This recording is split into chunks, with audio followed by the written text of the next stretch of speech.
Marcus Webb's lips were on a dying stranger's mouth when the cameras started flashing.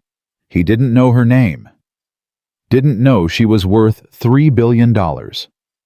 Didn't know that breathing life back into Vivian Ashford Price's lungs would paint a target on his back bigger than the one that sent him to prison 12 years ago. All he knew was this: the kiss that saved her was captured by 47 phones, watched by 18 million people by sunrise, and would bring killers to his daughter's doorstep by sunset. But first, he had to survive the next 60 seconds in 34-degree water. Now, drop a comment with your city name so I can see how far this story travels. Let's go, Marcus. Webb was 3 minutes from his daughter's school when he saw the Mercedes go over. Not saw exactly, felt it. The way you feel thunder before you hear it. That split second when the air pressure changes and every nerve in your body screams wrong. The SUV had been in the fast lane doing maybe 65. Black GL-class tinted windows, the kind of vehicle that cost more than Marcus made in 3 years of driving for Auto Lease Logistics. He'd noticed it, the way he noticed everything since Leavenworth, that prison-taught hyper-awareness that never quite shut off. Then the semi jackknifed. Black ice on the bridge. December in D.C. Temperature dropping fast after a day of freezing rain. The truck's trailer swung wide like a gate closing, and the Mercedes driver overcorrected tires, shrieking, and Marcus watched in his rear view as the SUV punched through the barrier like it was made of cardboard. The sound of metal tearing. Then nothing. Just the terrible silence of something heavy disappearing into the Potomac River. Marcus's foot hit the brake. His hands were steady on the wheel, but his heart was hammering against his ribs like it was trying to escape. Around him, cars were stopping, doors opening, people getting out with their phones already up recording, nobody running toward the water. He sat there for maybe 5 seconds. Could have been 5 years. Time did that, sometimes stretched and compressed like taffy, especially when his brain was trying to decide between the smart thing and the right thing. The smart thing was to keep driving. Call 911 from a safe distance. Stay anonymous. Stay clean. He'd been out of prison for 14 months, and his parole officer, Mr. Harrison, had been crystal clear. No hero shit, Webb. You're not a Marine anymore. You're a convicted felon on supervised release. You see trouble, you walk away. You see someone drowning, you call the professionals. You do not under any circumstances make yourself the story. The right thing was already getting out of his 10-year-old Honda, already kicking off his work boots, already thinking about water temperature and submersion time, and whether 12 years away from combat medicine had made him forget how to save a life. His phone buzzed. Text from Kennedy, his daughter. Dad, where are you? I'm the only one left again. 12 years old. Old enough to know her father was the kind of man other parents whispered about. Young enough to still believe he might change. Marcus looked at the water, black and cold and moving fast. He looked at his phone. He looked at the crowd of people recording, not helping, already narrating this tragedy for their followers. Then he ran for the bridge railing. The jump was maybe 20 feet. Felt like flying. Felt like falling. Felt like every mistake he'd ever made compressed into one terrible choice. The water hit like he'd been shot. All the air slammed out of his lungs. His body locked up, every muscle seizing, and for a second, he couldn't remember how to swim, couldn't remember his own name. Just cold. Just darkness. Just the certainty that he'd made another catastrophic error in judgment. But his body remembered things his brain had forgotten. Marine Corps Training Combat Lifesaver. Course 3 deployments worth of pulling wounded Marines from places they shouldn't have been. His arms started moving. His legs kicked. He forced his eyes open in the murky water and saw the Mercedes 10 feet below him, sinking fast, headlights still on and glowing like dying stars. He dove. The driver was already gone. Marcus could see that from 15 feet away. The man's head was bent at an angle that meant his neck had snapped on impact, probably before the water even started coming in. Nothing to be done there. But in the back seat, pressed against the window, was a woman. White woman, blonde, late 20s maybe. Expensive looking even through the murky water and rising panic. Her eyes were open. She was still fighting, still trying to get the door open, even though water pressure made that impossible. She saw Marcus and their eyes locked for half a second. Hers were light pale blue or gray wide with terror. His were dark brown calm despite everything, because this part he knew how to do. He grabbed the door handle, planted his feet against the car frame, pulled. Nothing. The pressure was too much.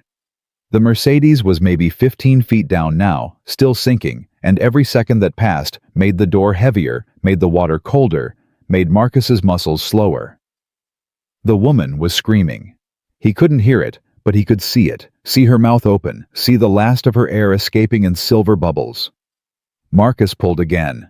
His shoulders burned, his lungs burned, everything burned. The door gave way so suddenly he tumbled backward, and then the woman was floating out, suspended in the dark water, like a ghost in an expensive dress. Marcus grabbed her, hooked his arm under her chin the way they'd taught him at Camp Lejeune 20 years ago, kicked for the surface. His vision was going spotty at the edges, black creeping in from the sides. He couldn't feel his fingers anymore, couldn't feel his feet, just had to trust that his body knew up from down, that his legs were still kicking, that the surface was close. They broke through, and Marcus gasped, sucking in air that felt like broken glass in his throat. The woman wasn't breathing. Strong hands were reaching down from the bridge, from the concrete embankment, where emergency vehicles were already arriving. Someone was shouting instructions, but Marcus couldn't hear them over the roaring in his ears. They pulled the woman up first. Then Marcus. He collapsed on the concrete, his whole body shaking so violently he couldn't control it. The woman was on her back beside him, lips blue, skin white as paper, not breathing. Marcus rolled onto his knees. His hands were shaking, but they remembered what to do. Tilt her head back. Check for a pulse. Start compressions. 30 and 2. 30 compressions, 2 breaths. The rhythm they'd drilled into him until he could do it in his sleep. He started counting out loud. 1, 2, 3. Around him phones were up, lights flashing, people recording everything. Someone was narrating, "Oh my God, he's doing CPR. He just pulled her out of the water. This is insane." Marcus ignored them. 14, 15, 16. Her chest wasn't rising. His compressions weren't deep enough, or he was doing them wrong, or she'd been under too long, or 28, 29, 30. He tilted her head back, pinched her nose, put his mouth on hers.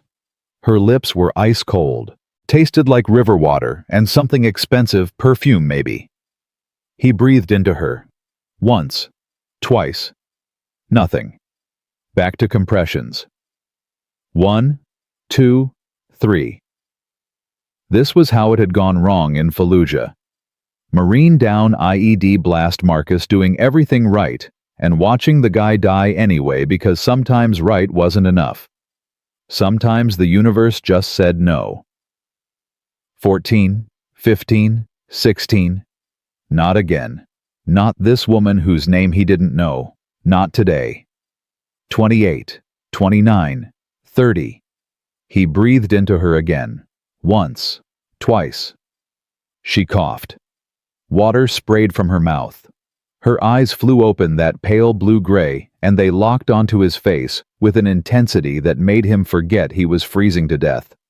She coughed again, violent, her whole body convulsing. Marcus rolled her onto her side, and she vomited water onto the concrete. Kept coughing, kept breathing, alive. The crowd erupted in applause, and Marcus wanted to disappear into the pavement. Paramedics swarmed in. Someone threw a thermal blanket over his shoulders.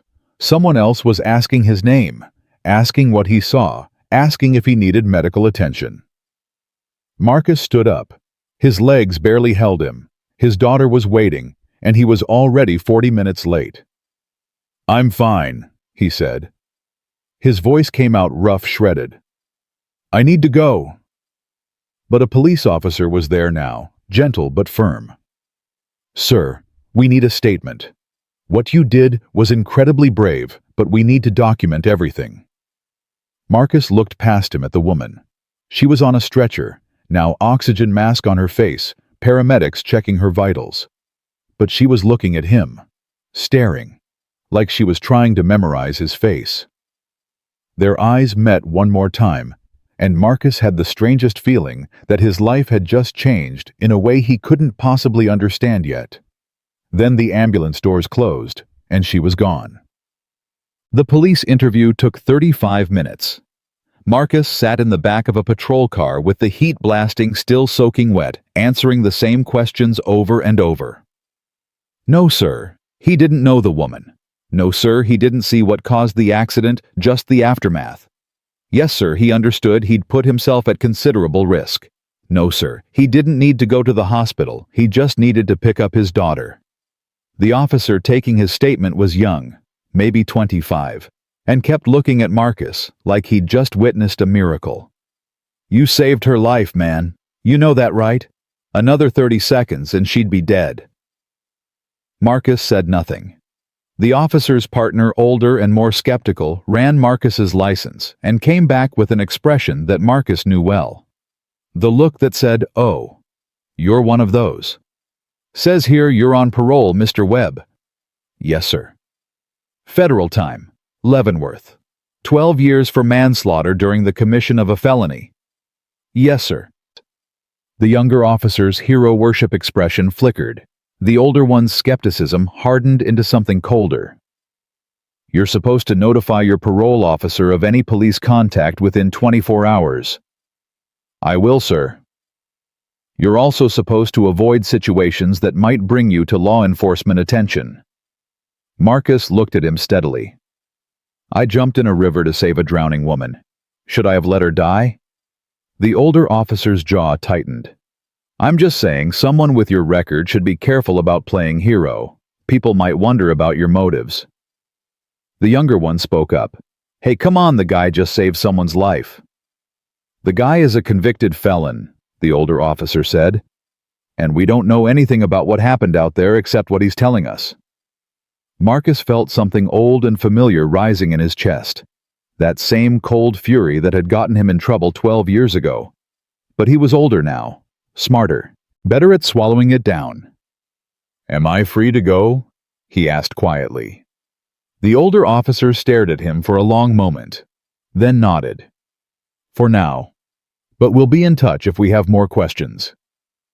Marcus got out of the patrol car. His clothes were still dripping. His phone had 7 missed calls from Kennedy's school. By the time he got to Langston Charter Academy, it was 6:47 p.m. The after-school program closed at 6:30. Kennedy was sitting alone in the main office, her backpack in her lap, her face carefully blank in that way she'd learned from watching him deal with disappointment. Ms. Patterson, the program director, was less forgiving. "Mr. Webb, this is the 4th time this month." "I know, I'm sorry. There was an emergency." "There's always an emergency." Her voice was kind but firm. "I have to be honest with you. If this continues, we're going to have to remove Kennedy from the program. We have liability issues. We can't have children here unsupervised after hours." Marcus nodded, apologized again, promised to do better, knowing even as he said it that promises from men like him carried about as much weight as smoke. Kennedy didn't say anything until they were in the car, then staring out the window. Zoe's mom saw it. Marcus pulled out of the parking lot. "Saw what?" "The video of you saving that lady. It's already on Twitter." She turned to look at him, and her eyes were too old for 12, too knowing. "She told Zoe that you're going to be famous, that her mom is probably going to do a story on you for the Post." Marcus's hands tightened on the wheel. "That right. She also told Zoe that you went to prison, that you killed someone, that maybe I shouldn't come over anymore because you're dangerous." There it was. The thing Marcus had been dreading since the day he got out. The moment when his daughter's friends' parents decided that his past made him too risky to be around their precious children. "What did you say?" he asked. Kennedy shrugged. I said my dad made a mistake a long time ago and paid for it, and that Zoe's mom should mind her own business. She paused. Then I said some other stuff that I probably shouldn't have. Despite everything, Marcus almost smiled. You get detention. 3 days. Kennedy. She said you were dangerous, Dad. What was I supposed to do? Marcus didn't have an answer for that. He drove in silence for a while, navigating the evening traffic, trying to figure out what to say. Finally, I did go to prison. That's true. And I did kill someone, though it was an accident. Those are facts, and you can't change facts by defending me. I know that. But you're not responsible for what I did. You don't have to fight people because they say true things about your father. Kennedy looked at him. Are you a dangerous person? The question hit Marcus in the chest. He thought about the security guard who died during that robbery 12 years ago. Thought about the choices he'd made. Thought about the woman he'd pulled from the river today still alive because he'd jumped when he could have walked away. I don't think so, he said slowly. But I've done dangerous things. And people who've done dangerous things sometimes have a hard time convincing other people they've changed. They drove the rest of the way home in silence. Their apartment was in Congress Heights, Southeast D.C., in a building that had probably been nice once, maybe in the 70s. Now, it was just cheap, which was all Marcus could afford on his warehouse salary, and the occasional weekend driving for auto lease. 2 bedrooms, thin walls, neighbors who fought at all hours. But it was theirs, and it was legal, and nobody could take it away, as long as Marcus kept paying rent and didn't violate his parole. He made Kennedy dinner spaghetti with sauce from a jar garlic bread from the freezer while she did homework at their kitchen table that wobbled on uneven legs. His phone kept buzzing, but he ignored it. After Kennedy went to bed, Marcus finally looked at his phone. 47 missed calls, 63 text messages. His email was flooded. The video had gone viral. Not just viral, supernova viral. 18 million views on Twitter. 22 million on TikTok. Shared by celebrities, politicians, news outlets. Unidentified man saves drowning woman in heroic river rescue. Someone had gotten his name from the police report. Marcus Webb, 44, pulls heiress Vivian Ashford Price from Potomac River. Then someone else had found his criminal record. Hero with a past man who saved Vivian Ashford Price served 12 years for felony manslaughter. By 11 p.m., the full story was everywhere. Cable news was running it. From convict to hero. The complicated story of Marcus Webb. Marcus turned off his phone and sat in his dark living room, listening to his neighbors argue through the walls, and wondered how long he had before this got worse. The knock came at 6:15 a.m. Marcus opened the door with the chain still on, and saw a woman in a camel-colored coat standing in his hallway. Mid-50s black, elegant, in a way that spoke of money and power.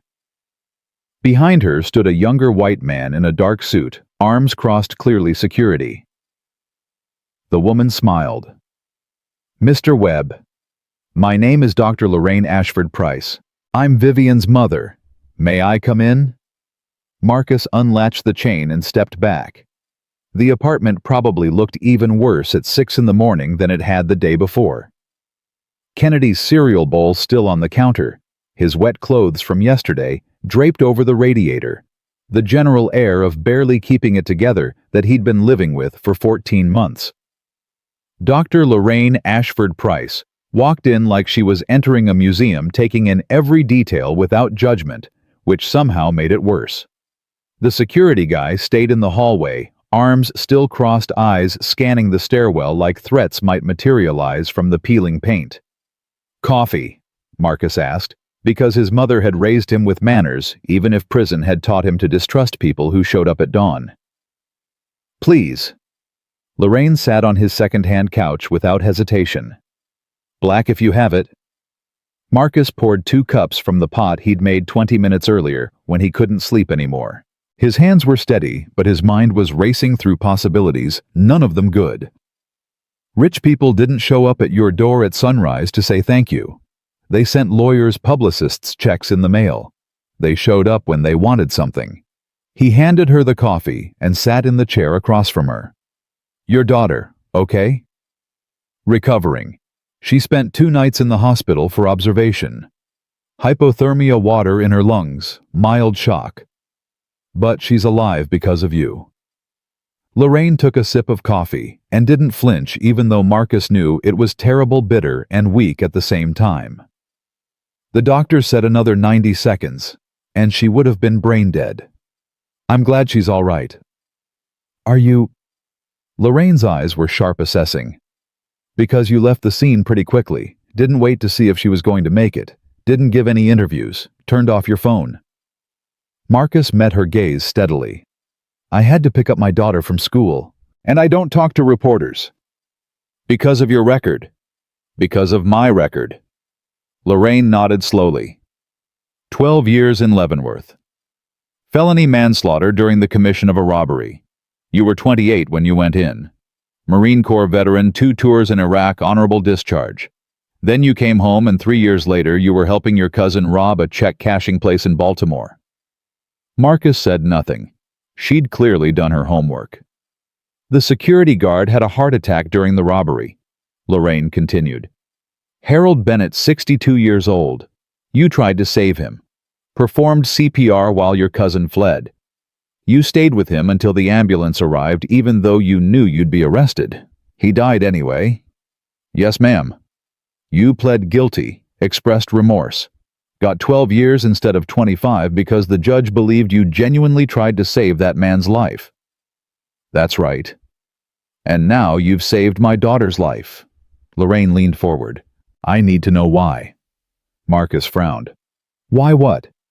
"Why you jumped. You're on parole. You have a daughter. You had every reason to call 911 and keep driving. But you didn't. You jumped into freezing water and pulled a stranger out of a sinking car. Why?" The question hung in the air between them. Marcus thought about all the easy answers he could give. Because it was the right thing to do. Because someone needed help. Because he couldn't live with himself if he'd walked away. But he'd learned in prison that rich people could smell bullshit from a mile away, and Lorraine Ashford Price struck him as someone who'd spent a lifetime detecting lies. "Because I already let one person die," he said finally. "And I wasn't going to let it happen again if I could help it." Lorraine studied him for a long moment. Then she set down her coffee cup and pulled an envelope from her purse. "I came here to give you this, a token of our family's gratitude. But now I'm going to ask you something instead." Marcus didn't reach for the envelope.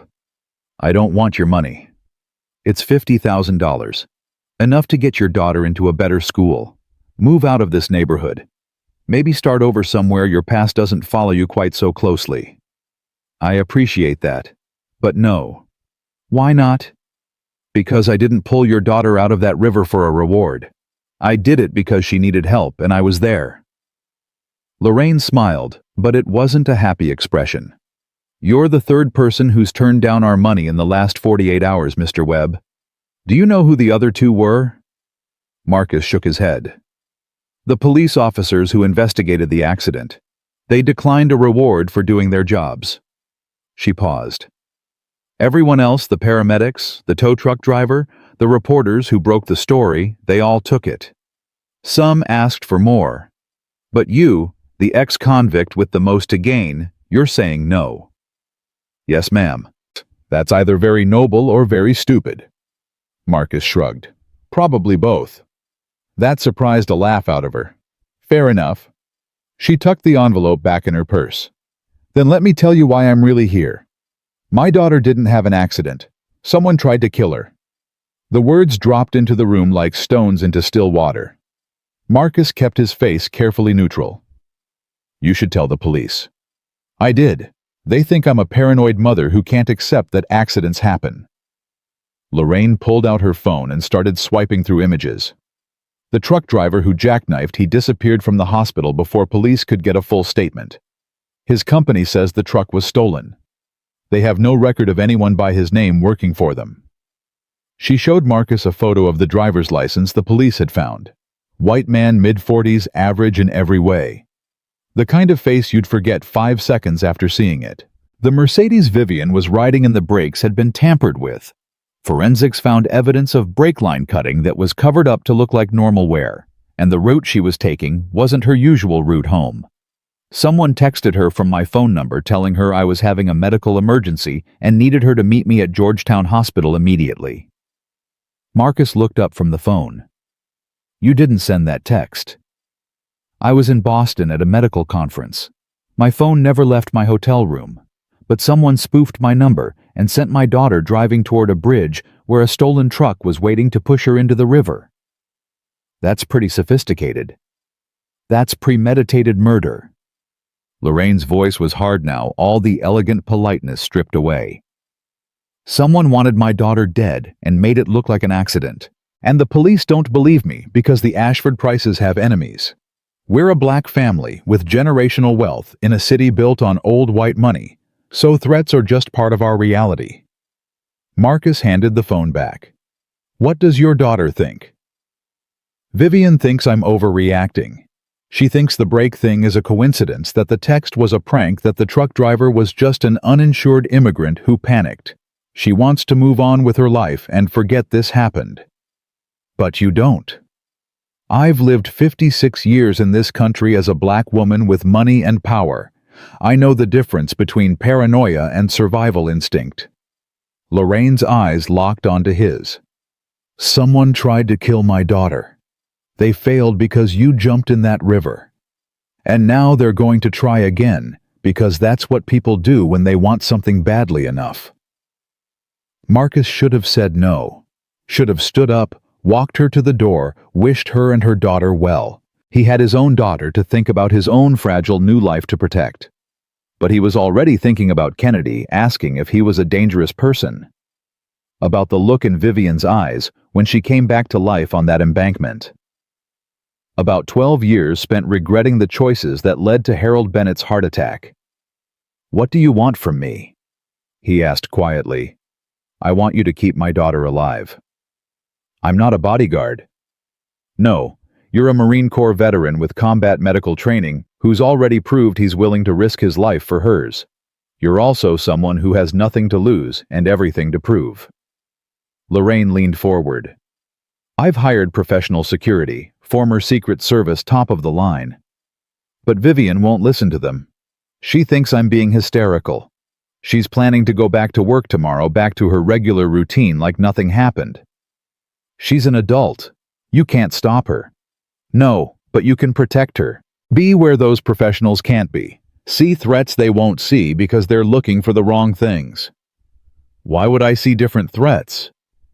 Lorraine smiled grimly. Because you've been on the wrong side of the law, Mr. Webb. You know how criminals think. You know how desperate people behave. And right now, I need someone who understands desperation. Kennedy's bedroom door opened. She came out in her school uniform, rubbing sleep from her eyes, and stopped short when she saw they had company. Morning, baby, Marcus said. This is Dr. Ashford Price. She's the mother of the woman from the river. Kennedy's eyes went wide. She looked at Lorraine, then at Marcus, clearly trying to piece together what was happening. Lorraine stood and extended her hand. You must be Kennedy. Your father is a remarkable man. Kennedy shook her hand, still looking confused. Is everything okay? Everything's fine, Marcus said. Dr. Ashford Price just came to say thank you. She's about to leave. But Lorraine was looking at Kennedy with an expression Marcus couldn't quite read. How old are you, honey? 12. What grade you? 7th. Do you like your school? Kennedy glanced at Marcus, uncertain how to answer. It's okay, I guess. Just okay. Lorraine's voice was gentle. What would make it better? I don't know. Maybe if it wasn't falling apart. Or if we had actual textbooks instead of photocopies. Or if the teachers didn't quit every 3 months because they're not getting paid enough. Kennedy's voice was matter-of-fact, stating problems she'd long since accepted as unchangeable. But it's fine. I'm getting good grades. I'm sure you are. Lorraine looked back at Marcus. Langston Charter Academy, Underfunded, understaffed, 50% graduation rate. Kennedy's going to be in the 50% that graduates, Marcus said evenly. I don't doubt that, but she deserves better than 50-50 odds.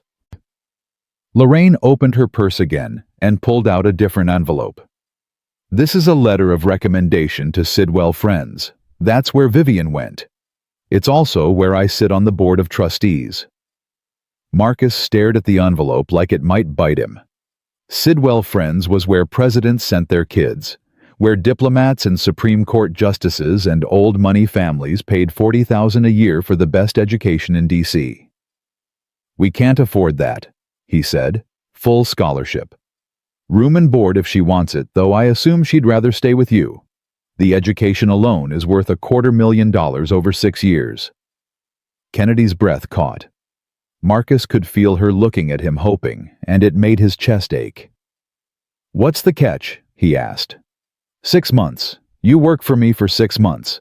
Keep Vivian alive until we figure out who's trying to kill her. After that, Kennedy gets her scholarship regardless of outcome. That's a hell of a catch. That's a fair trade. Lorraine's voice was steel now. Your daughter gets a future. My daughter gets to live. Everyone wins.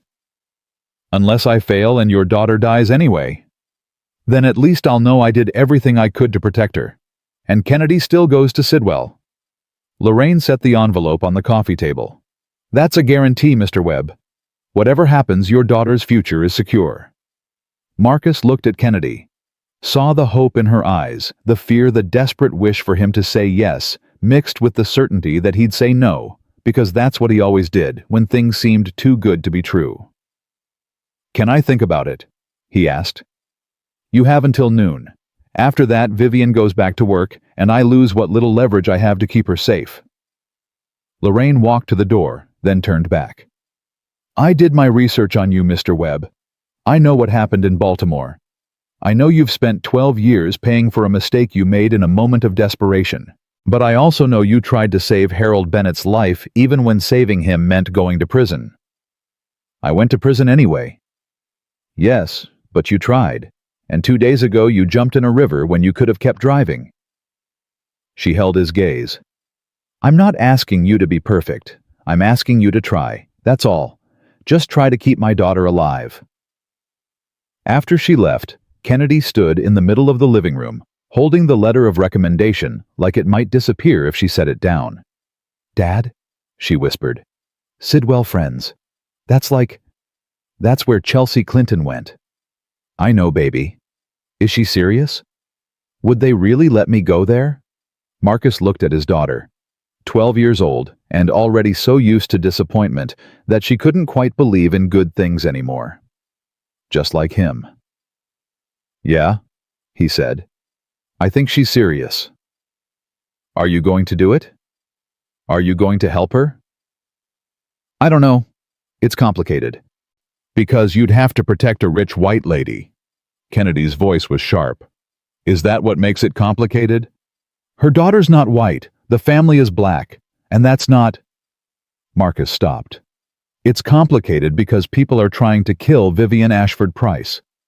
And if I fail, if something happens to her while I'm supposed to be protecting her, that's on me. Another person dead because I made the wrong choice. Kennedy set down the letter, walked over to Marcus and took his hands. You jumped in the river, Dad. You saved her. That wasn't the wrong choice. This time it worked out. Last time it didn't. So you're never going to try again. You're just going to drive your truck and pick me up late from school and let me go to my falling apart school because you're scared you'll mess up. The words hit harder because they were true. Marcus pulled his daughter into a hug. She was getting tall almost to his shoulder now. In a few more years, she'd be grown and gone, and he'd have wasted her childhood being safe, being scared, being the kind of father who loved her, but couldn't quite give her what she needed. I'll think about it, he said into her hair. Okay, I promise, I'll think about it. She pulled back and looked at him with those two old eyes. Mr. Harrison always says you need to think about risk versus reward. That's what we're learning in pre-algebra. You weigh what you might lose against what you might gain. When did you get so smart? I've always been smart. You just don't always listen. She picked up her backpack. If you say no, I'll understand. But if you say yes, I want you to know I'm not scared. I believe you'll keep her safe. After Marcus dropped Kennedy at school on time for once, he sat in his car and called his parole officer. Mr. Harrison answered on the third ring. Webb, I was wondering when I'd hear from you. You're all over the news. Yes, sir. I was calling to inform you of police contact yesterday, the accident on the bridge. I gave a statement. I know. I've already talked to the officers involved. They say you were cooperative. A pause. They also say you're a hero. That's an interesting development.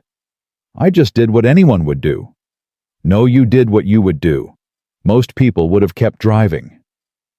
Harrison's voice was cautious. How are you feeling about all the attention? Not great, sir. I imagine not. Your name is everywhere. Your record is everywhere. People are digging into your past. Yes, sir. Have you been contacted by anyone offering you money, interviews, book deals? Marcus thought about the envelope in his apartment. Some people have reached out. I've declined everything. Good, that's good. Harrison sighed. Listen, Webb, I'm going to be straight with you. This kind of publicity can go one of two ways. Either people see you as a reformed man who did something heroic, or they see you as an ex-con trying to rehabilitate his image, and the second narrative is easier to sell. I understand. Do you? Because I need you to understand that you're under a microscope now. Every move you make, every decision, people are going to question your motives. And if you step wrong, if you give them any reason to doubt you, they'll crucify you. I understand, Marcus said again. Then stay clean. Keep your head down. Let this blow over. In a month, people will forget your name and you can go back to being anonymous. Harrison paused. Unless there's something you need to tell me. Something I should know about. Marcus looked at the dashboard clock. It was 8:47. He had 3 hours and 13 minutes to decide whether to call Lorraine Ashford Price and say yes.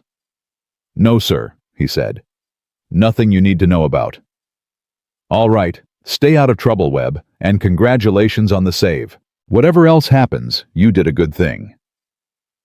After he hung up, Marcus drove to the warehouse where he worked part-time. His supervisor, a white guy named Dale, who'd given him a chance when nobody else would look up from his clipboard when Marcus walked in. Thought you might not show today, Dale said. Figured you'd be doing interviews on Good Morning America or some shit. I'm here to work. Good, because I got 3 trucks that need unloading and Rodriguez called in sick. Dale hesitated. Listen, about the thing on the news. That was pretty badass. Thanks. You need time off or anything, I can cover you for a few days if you need to deal with whatever comes with being internet famous. Marcus appreciated the offer more than he could say. I'm good. Just want to work. He spent the next 4 hours unloading shipping containers in the freezing warehouse, letting the physical labor quiet his racing mind. But by noon, when his shift ended, he still didn't know what to do. He sat in his car in the parking lot and called the number Lorraine had left. She answered immediately. Mr. Webb? I have conditions, Marcus said. I'm listening. First, I want everything in writing. The scholarship for Kennedy, the terms of employment, what exactly you're expecting from me. No handshake deals. Done. Second, I'm not a trained bodyguard. I can't promise I'll stop whatever's coming. All I can promise is I'll try. That's all I'm asking. Third, if at any point I think Kennedy is in danger because of my involvement with your family, I walk away. No questions, no guilt trips. She comes first. Agreed. Lorraine's voice was firm. Anything else? Marcus thought about his parole officer's warning, about the microscope he was under, about all the ways this could go wrong. Your daughter needs to want this. I'm not going to force protection on someone who doesn't think they need it. If she says no, then no. Then you'll need to meet her and convince her yourself. Lorraine's tone shifted, became almost amused. She's here with me now, at Georgetown Hospital for a follow-up appointment. Can you come? Marcus checked the time. Kennedy didn't get out of school until 3:30. I'll be there in 20 minutes. We're in the private wing 4th floor. Ask for the Ashford Price suite. And Mr. Webb. Thank you. The line went dead before he could respond. Georgetown Hospital's private wing looked more like a luxury hotel than a medical facility.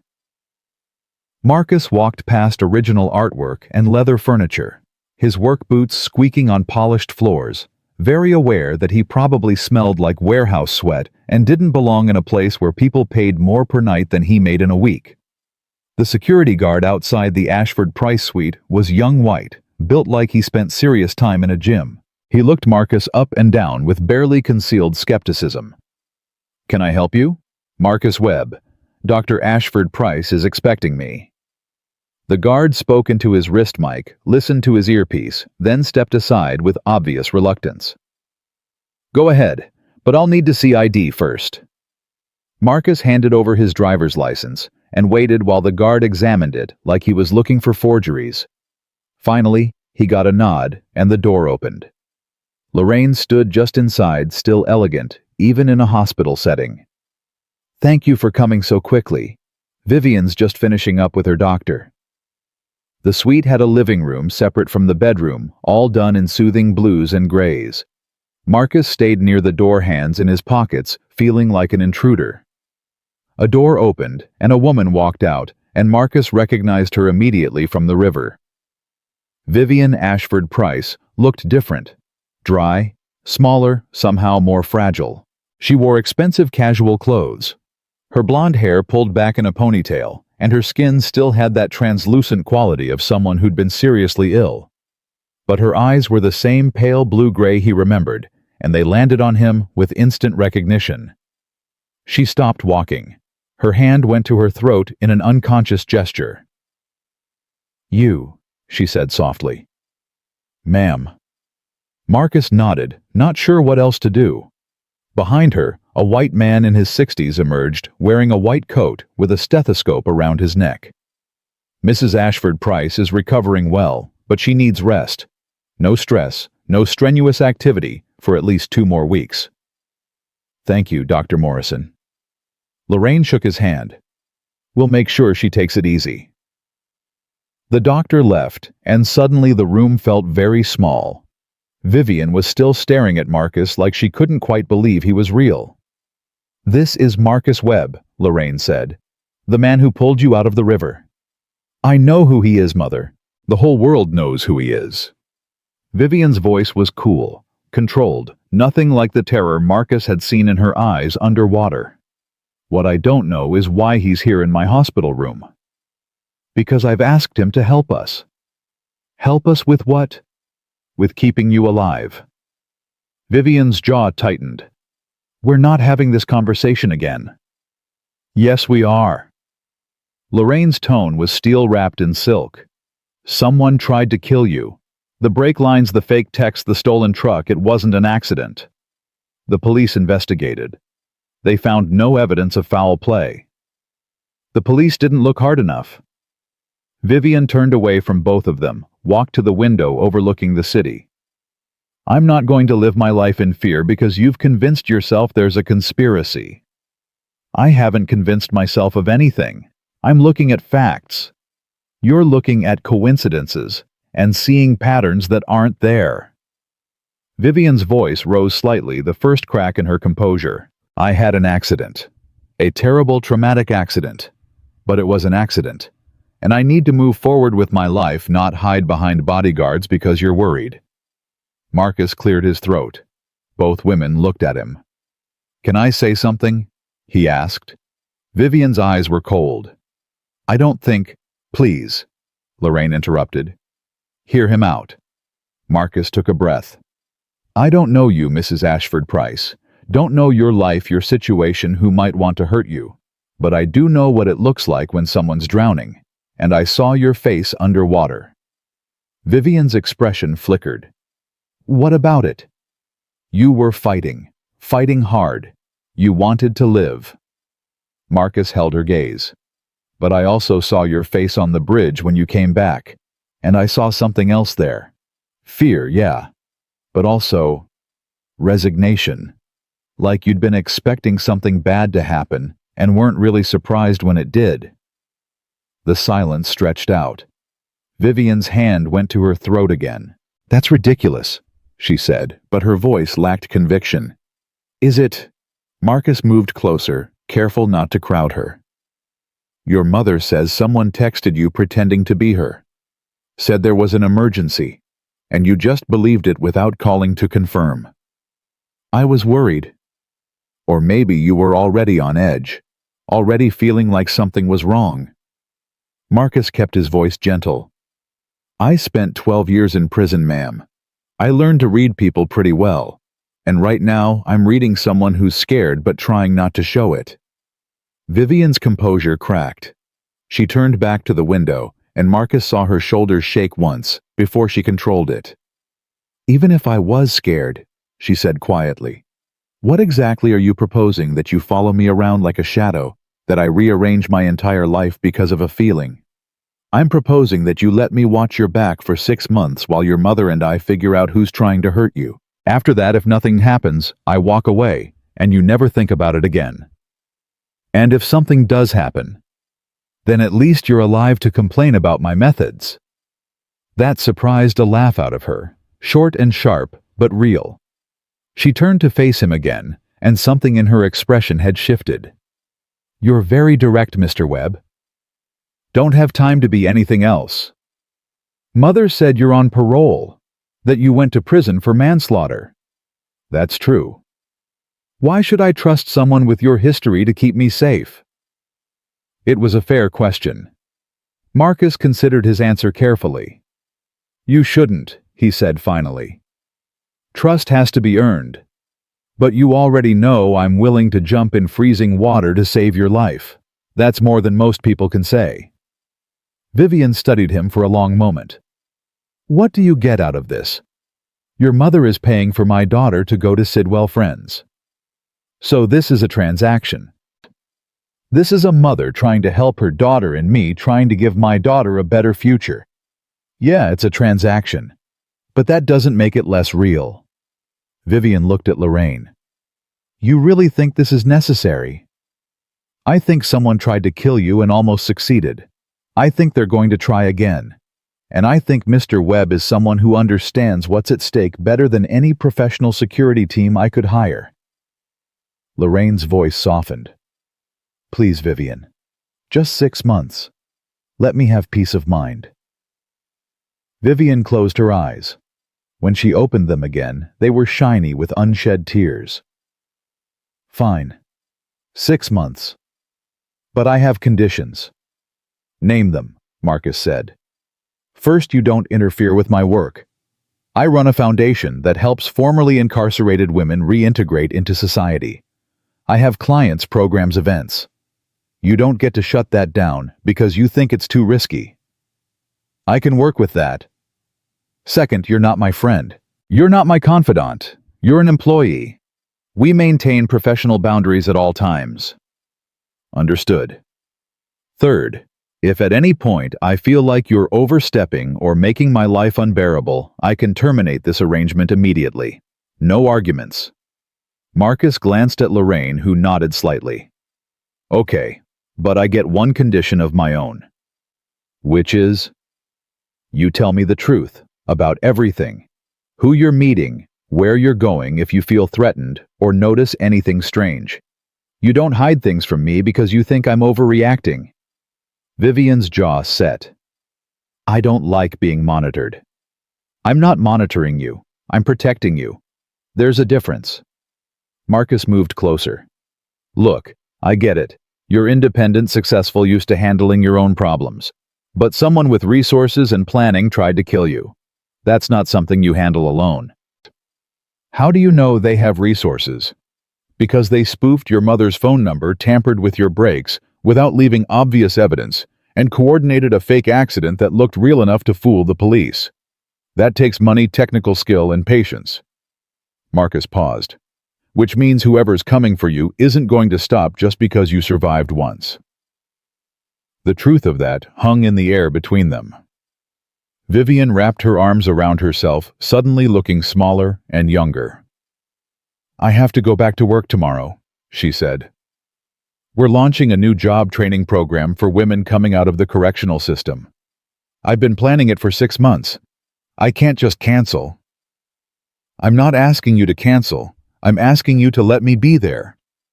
"As what my bodyguard people will ask questions." Lorraine spoke up. "He's a consultant. You're considering adding a peer mentor component to your program, someone who's been through the system and come out the other side. Marcus is there to evaluate the program and provide input." Vivian looked at Marcus. "Have you ever done anything like that?" "No, ma'am. But I've been through the system. I know what it's like to try to rebuild your life when society's already decided who you are." He met her eyes. "And I know what it's like to make one mistake and spend the rest of your life paying for it." Something shifted in Vivian's expression. "The security guard. The one who died during your robbery. What was his name?" "Harold Bennett." "Do you think about him every day? Do you think you've paid enough 12 years in prison for one man's death?" Marcus thought about Kennedy asking if he was a dangerous person, about jumping into the river, about all the ways he'd tried and failed to make up for that one terrible choice. "No," he said honestly. "I don't think I'll ever pay enough, but I keep trying anyway." Vivian nodded slowly. "Okay, 6 months. You can start tomorrow. My office is in Georgetown, 3 blocks from the university. I'm there by 8. I'll be there at 7:30. After Lorraine walked Marcus to the elevator, she pressed a business card into his hand. "This is my personal attorney. He's drafting the contract we discussed. It'll be ready for your review by this evening." "Thank you." "No, Mr. Webb. Thank you." She hesitated. "Can I ask you something personal?" "You can ask." "Why did you really say yes? And don't tell me it's just for Kennedy's scholarship. You could have negotiated something else, money job training help with your record. But you chose this. Why?" Marcus thought about the question, about Harold Bennett and the river, and 12 years of trying to figure out how to live with yourself when you've caused someone's death. "Because your daughter reminded me of someone," he said finally. "Who? Harold Bennett. Right before he died, he looked at me, and I saw in his eyes that he knew he was dying. That he knew I'd tried to save him and failed. But he wasn't angry. He was just sad. Like he felt bad for me for what I was about to go through." Marcus's throat tightened. "Your daughter had that same look underwater, like she'd already accepted she was going to die, and I can't let that happen again." Lorraine's eyes were bright. She squeezed his hand once. "She's lucky you were on that bridge. She's lucky she knows how to fight. That bought me time to get to her." The elevator arrived and Marcus stepped in. As the doors closed, Lorraine called out, "Mr. Webb, welcome to the family business." Marcus spent the rest of the afternoon doing research. He stopped at the library and used their computers to dig into the Ashford Price family, their business holdings, their public profile. What he found was impressive and complicated. Dr. Lorraine Ashford Price was a thoracic surgeon who'd made her money the old-fashioned way, working 80-hour weeks for 30 years and investing wisely. Her husband Vivian's father had died 10 years ago from pancreatic cancer. He'd been Jonathan Price, a civil rights attorney who'd made his name prosecuting police brutality cases in the 80s and 90s. Together, they'd built a fortune estimated at $3 billion, most of it in real estate, medical patents, and foundation endowments. Vivian was their only child. Princeton undergrad, Yale Law, but she'd never practiced. Instead, she'd spent the last 8 years running the Price Foundation for Criminal Justice Reform, focusing on helping women transition out of incarceration. According to recent articles, her work had helped over 2,000 women find housing, employment, and support services. Marcus also found the darker side. Death threats on social media from people who thought she was too soft on criminals. Op-eds from conservative commentators calling her naive. A protest outside her office 6 months ago, organized by a victims' rights group. But nothing that screamed murder conspiracy. Nothing that explained why someone would go to such elaborate lengths to kill her. He was still researching when his phone rang. Kennedy. Dad, where are you? School ended 20 minutes ago. Marcus checked the time and cursed. I'm sorry, baby. I'm on my way right now. Did you take the job? Yeah, I took it. There was a pause. Then so quietly he almost missed it. Thank you. Marcus picked up Kennedy and drove straight to Sidwell Friends. The campus looked like something from a movie. Brick buildings covered in ivy-manicured lawns, kids in uniforms walking with the kind of confidence that came from knowing they belonged. They sat in the parking lot, and Kennedy pressed her face to the window, staring at everything. This is real, she whispered. It's real. Can we go inside? Not today, but soon. Your mother's getting the paperwork together. Marcus paused. This is going to be different, Kennedy. The kids here, they come from money. Their parents are diplomats, politicians, doctors. It might be hard sometimes. Kennedy turned to look at him. Because I'm black and poor, and my dad went to prison. The bluntness of it hit Marcus in the chest. Yeah, because of all that. I can handle it. I know you can. But I need you to promise me something. If it gets too hard, if you're unhappy, or people are treating you bad, you tell me. We'll figure something out. I'm not going to quit because it's hard, Dad. I'm not asking you to quit. I'm asking you to talk to me. Kennedy reached over and squeezed his hand. Okay, I promise. They ate dinner at home, frozen pizza, because Marcus hadn't had time to shop, and Kennedy peppered him with questions about Vivian, about the job, about what protecting someone actually involved. Is it dangerous? She asked. Might be. Are you scared? Marcus considered lying, then remembered his promise to always be honest with her. Yeah, a little. Because you might mess up again. Because I might fail. There's a difference. Kennedy thought about that while she picked pepperoni off her pizza slice. Mr. Harrison says that failure is just information, that you can't fail if you learn something from trying. Mr. Harrison is a smart man. So if you try to protect her and something bad happens anyway, that's not failure. That's just information. Marcus smiled despite the weight in his chest. When did you get to be smarter than me? I've always been smarter. You just don't always notice. She grinned, then turned serious again. But for real, Dad, I'm proud of you, for trying. Later that night, after Kennedy was asleep, Marcus sat at their kitchen table reviewing the contract Lorraine's attorney had emailed. It was comprehensive and clear.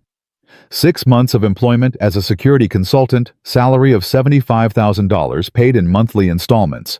Health insurance included, plus Kennedy's full scholarship to Sidwell Friends, regardless of outcome.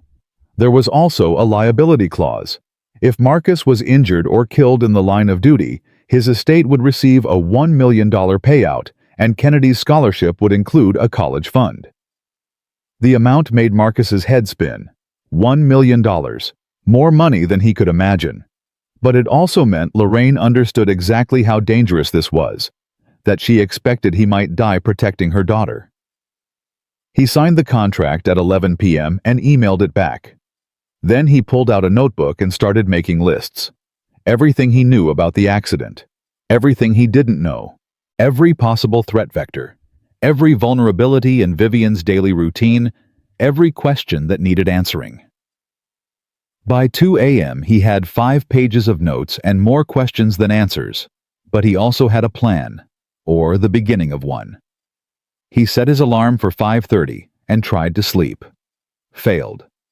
Got up at 4 and went for a run in the dark, his breath fogging in the cold air, thinking about Harold Bennett and Vivian Ashford Price and all the ways this could go wrong. At 7:15, he stood outside the Price Foundation offices in Georgetown. The building was narrow brick wedged between a coffee shop and a bookstore with a small sign that said, Price Foundation for Criminal Justice Reform, in tasteful gold letters. Marcus positioned himself across the street where he could watch the entrance without being obvious. At 7:45, a black town car pulled up and Vivian got out. She moved carefully, still recovering, but her posture was straight and her expression was composed. She wore a dark blue suit and carried a leather briefcase, every inch the professional philanthropist. She paused at the door and looked across the street, found Marcus immediately, and gave a small nod of acknowledgement. Then she went inside and Marcus's new job officially began. The morning passed slowly. Marcus watched people come and go, mostly women, mostly black and Latina, many looking nervous or uncertain. Vivian's clients, he assumed. Women trying to rebuild lives that the prison system had destroyed. At 10:30, a white man in his 50s approached the building. He wore an expensive suit and moved with the kind of confidence that came from never being questioned. He tried the door, found it locked, and knocked hard. Vivian appeared, and there was a conversation Marcus couldn't hear. The man was gesturing angrily. Vivian's body language was calm but firm. After about 2 minutes, she stepped back and closed the door. The man stood there for a moment, clearly furious, then walked away. Marcus memorized his face, his clothing, the way he moved. At 11, Marcus crossed the street and knocked on the door himself. Vivian opened it, looking wary. "What are you doing?" "Who was that guy at 10:30? "A reporter. He wanted an interview about the accident. I declined." He looked angry. "Reporters usually are when you say no." She didn't move to let him in. "I told you not to interfere with my work." "I'm not interfering. I'm observing." Marcus glanced past her into the building. "Can I come in? See where you're working, understand the layout." Vivian hesitated, then stepped aside. "5 minutes. I have clients coming." The foundation office was small but well appointed. Reception area with comfortable chairs, offices on the second floor, a conference room where women could meet with counselors. Everything was clean, organized, professional. "How many people work here?" Marcus asked. 4 full-time staff including me, plus volunteers and counselors who come in as needed. Security system. Locks on the doors, camera at the entrance. That's it. This is a non-profit, Mr. Webb, not Fort Knox. Vivian crossed her arms. "We serve women who are already nervous about authority and surveillance. I'm not going to turn this place into a police state." Marcus nodded, understanding. "What about back exits?" "There's a rear door that leads to the alley. We keep it locked during business hours." "Show me." She led him through the building to a metal door at the back. It had a standard deadbolt, nothing special. Marcus tested it, checked the alley beyond. "This is a problem," he said. "Why?" "Because anyone who wants to get to you has an easy entry point. All they need is a lockpick and 30 seconds. Marcus turned to face her. "You need better security. Reinforced door, double locks at minimum." "I can't afford to renovate right now. Our budget—" "I'll pay for it." Vivian blinked. "You'll what?" "I'll pay for better security. Call it an investment in my contract." Marcus walked back toward the front. "You also need a panic button. Something you can press if you feel threatened that alerts police and whoever else needs to know." "That seems excessive." "Someone tried to kill you 4 days ago. Excessive is the point." Marcus stopped at the front door. "Look, I understand this is your space and you want to maintain a welcoming environment. But welcoming and safe aren't mutually exclusive." Vivian was quiet for a moment. Then she said, "The women who come here, they've spent years being controlled, monitored, restricted. I built this place to be different, to be somewhere they can breathe. I respect that. But if you're dead, this place closes, and those women lose their resource. So, we find a middle ground that keeps you alive, and keeps this place feeling safe for them." Marcus met her eyes. "That's what you're paying me for, to find that balance." She studied him carefully. "You're not what I expected." "What did you expect?" "I don't know. Someone more aggressive, more like the bodyguards my mother usually hires." "I'm not a bodyguard. I'm someone who understands what it's like to need a second chance." Marcus gestured at the building around them. This place matters, what you're doing matters, and I'm going to make sure you stay alive to keep doing it. Something in Vivian's expression softened. 5 minutes is up, Mr. Webb. I have clients waiting. I'll be across the street if you need me. Will you be there all day? Until you leave for home, yeah. That's going to get boring very quickly. Marcus smiled. I've spent 12 years in an 8x10 cell. I can handle boring.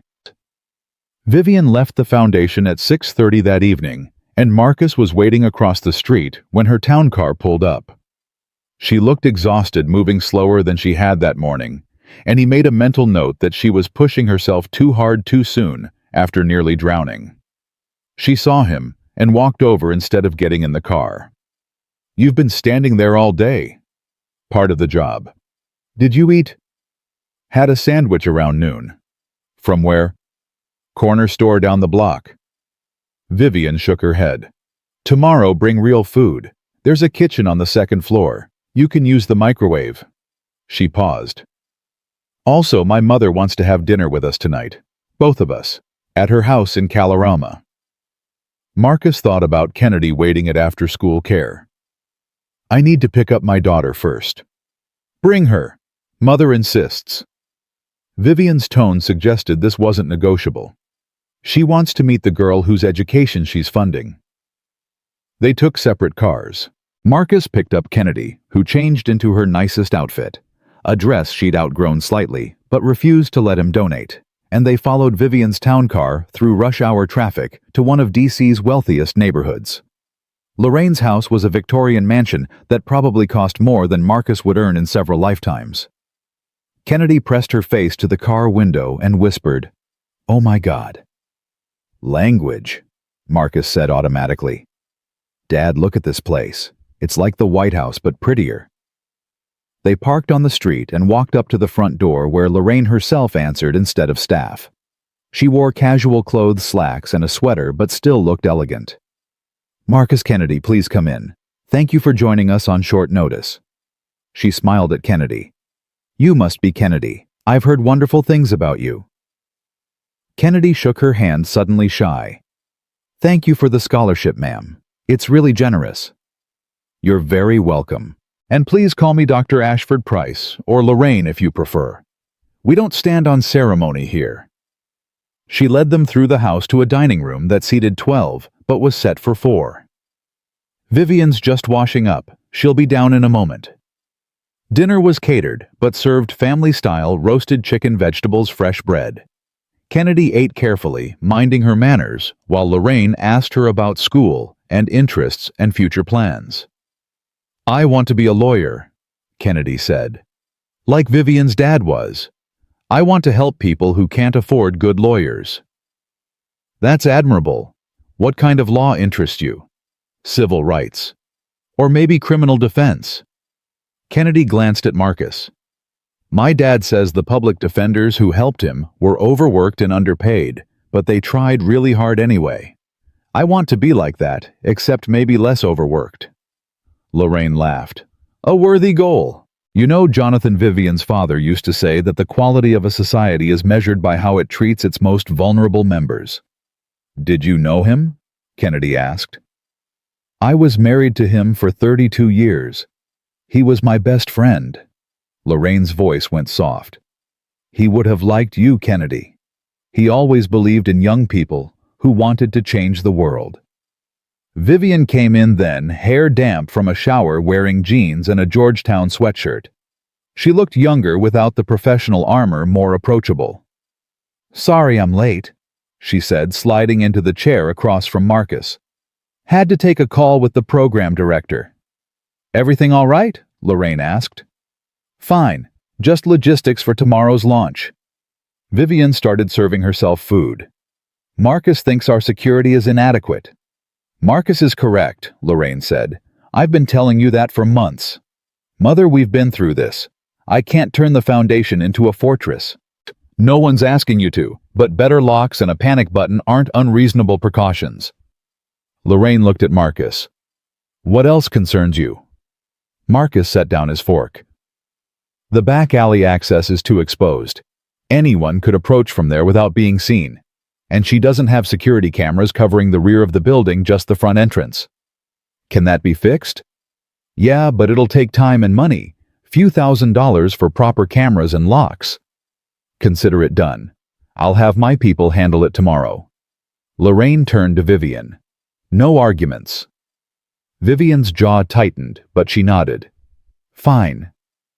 Kennedy had been quiet, taking everything in, but now she spoke up. Can I ask something? Of course, Vivian said. Why would someone want to hurt you? I mean, you help people. That's a good thing. Vivian and Lorraine exchanged glances. Finally, Vivian said, Not everyone thinks what I do is good.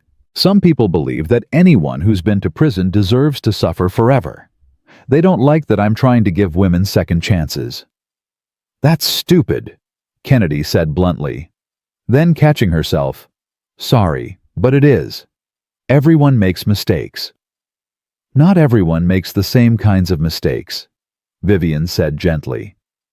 The women I help, many of them committed serious crimes. Drugs, theft, sometimes violence. Society says they should pay forever. But they already went to prison. Isn't that paying? You'd think so.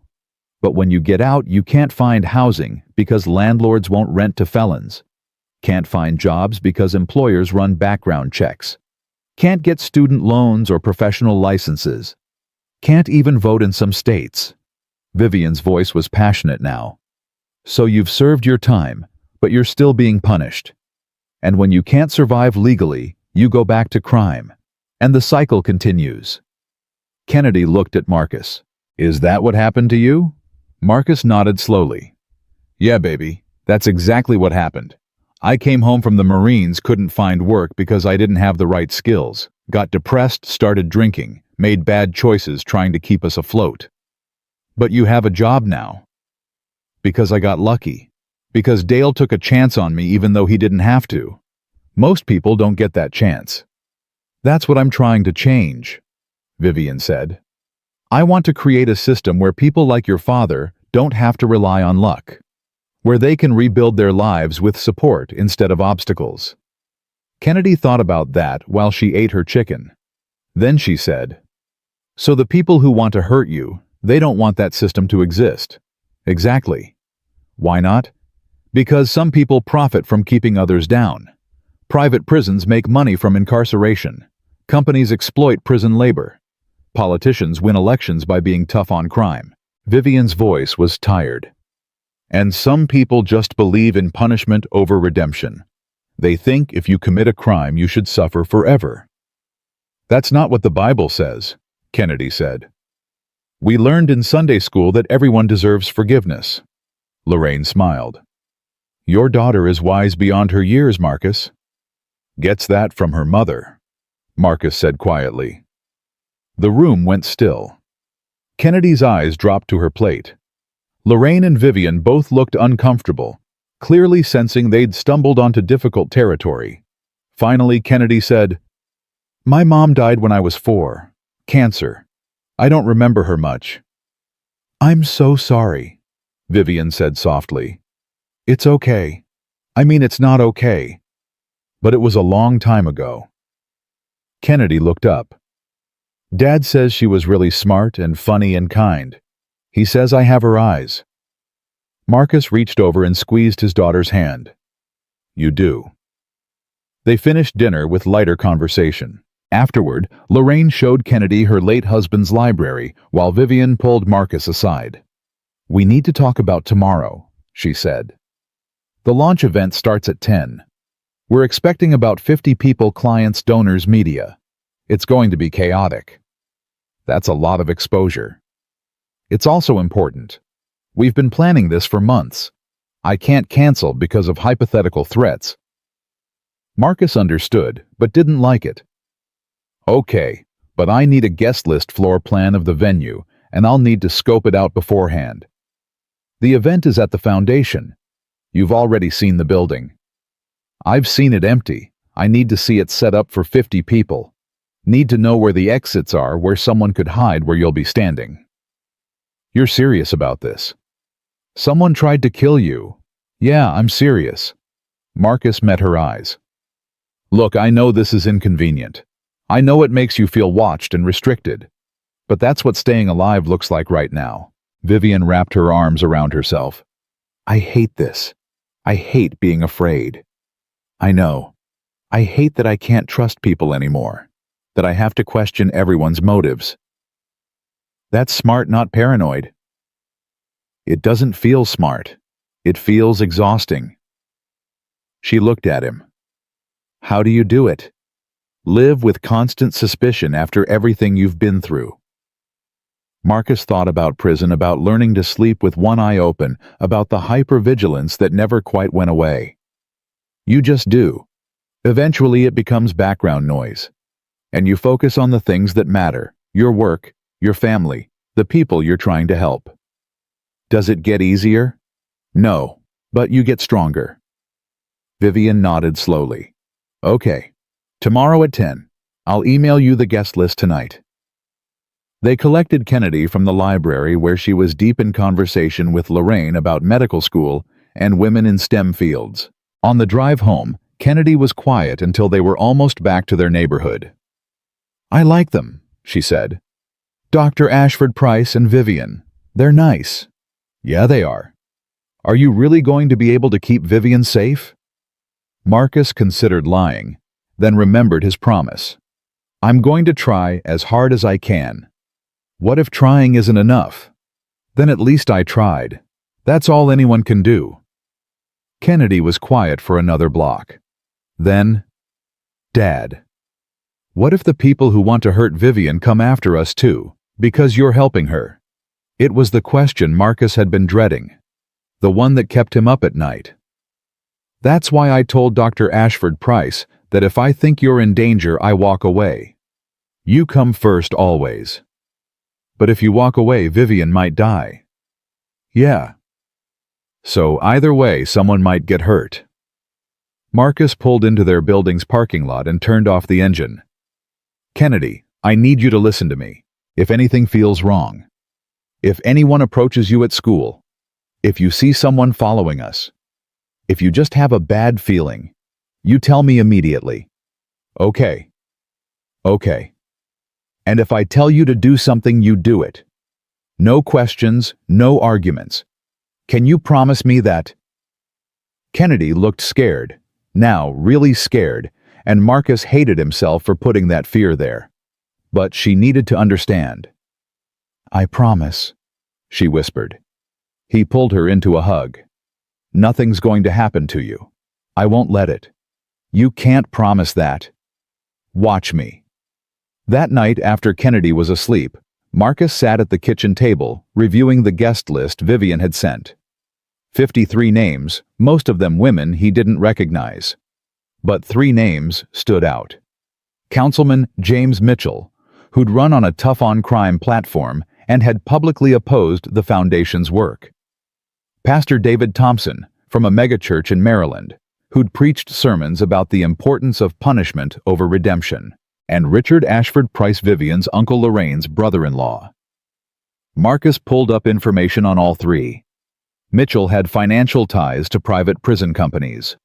Thompson had been accused of embezzlement from his own church, but never charged. Richard Ashford Price was a real estate developer who'd reportedly had conflicts with his brother Jonathan before Jonathan died. Any of them could have motive to hurt Vivian. All of them would be in the same room with her tomorrow. Marcus pulled out his phone and called Lorraine. She answered on the second ring. Marcus, is everything all right? I need information on 3 people attending tomorrow's event. Councilman Mitchell, Pastor Thompson, and Richard Ashford Price. Silence. Then carefully, Richard is family, Jonathan's younger brother. That doesn't mean he's not a threat. He and Vivian have a complicated relationship, but I can't believe he'd hurt her. Humor me. What's the complication? Lorraine sighed. When Jonathan died, he left his entire estate to Vivian and me. Richard expected to inherit at least a portion. There was tension over that. But it's been 10 years. Surely, how much money are we talking? Jonathan's estate was worth approximately $500 million. Marcus let that sink in. And Richard got nothing. He received some personal items, but Jonathan felt strongly that his life's work should continue through Vivian's foundation and my medical research. Richard didn't agree. Has he contested the will? Several times, never successfully. Lorraine's voice was tight. But Marcus Richard wouldn't kill his own niece. He's petty and greedy, but he's not violent. Greedy people do violent things when enough money is involved.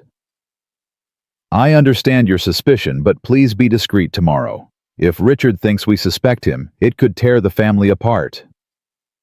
Family's already torn if he's trying to kill Vivian, Marcus said bluntly. But I'll be careful.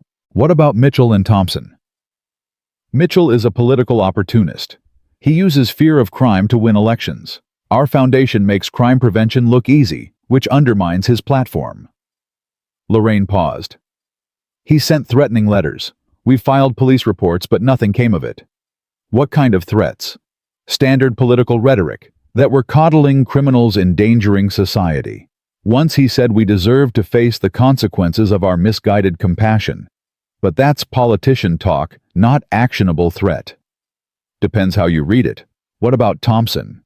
He runs a prison ministry, supposedly helps incarcerated people find faith and redemption. But his version of redemption requires total submission to his authority. Vivian publicly criticized his methods, called them coercive and psychologically damaging. He wasn't pleased. Marcus made notes. Has he made direct threats? Not threats, but he's preached sermons about false prophets who lead people astray. He's named Vivian specifically as someone doing the devil's work by helping criminals without demanding sufficient penance. That's a threat wrapped in religious language. I suppose it is. But Marcus, half the city has said negative things about Vivian's work. We can't suspect everyone. No, but we can watch the ones with the most to lose if she succeeds. Marcus looked at his notes. I'll handle tomorrow, but I need you to do something for me. What? Find out if any of these three men have financial problems, gambling debts, business losses, anything that might make them desperate. You think they'd kill for money? People have killed for a lot less. Marcus thought about the check cashing robbery that destroyed his life. $500 seemed like everything when I was desperate. Imagine what someone would do for $500 million. After he hung up, Marcus spent another 2 hours researching. He found Mitchell's campaign finances mostly clean, but there were some questionable donations from real estate developers and private security firms.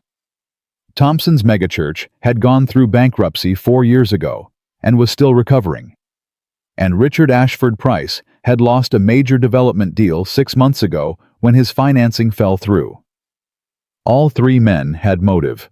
All three would be at the event tomorrow, and Marcus would be the only thing standing between them and Vivian. He finally went to bed around 2 a.m. and slept badly, dreaming of drowning and Harold Bennett's eyes and Kennedy asking him questions he couldn't answer. At 6 a.m. his phone rang. Lorraine.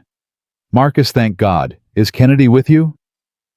He was immediately awake. She's asleep in her room. Why? Check.